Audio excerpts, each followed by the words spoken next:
করতে এক বিয়ার বারে আসে। সেখানে সে তাদের বলে সে একটা ভ্যান হাইজ্যাক করতে চায়, যেখানে অ্যারাউন্ড 4 কোটি টাকা থাকবে।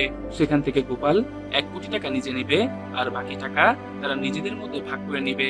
তখন এত বিশাল অ্যামাউন্ট টাকার গন্ধ পেয়ে তারা গোপালের সাথে মিলে এই কাজ করতে রেডি হয়ে যায়। পরবর্তীতে তারা সেই ভ্যান চোরা রুটে এসে ভ্যানকে থামায়। এরপর গোপাল ভ্যানের কাছে এসে হ্যারিকে গুলি করে দেয়।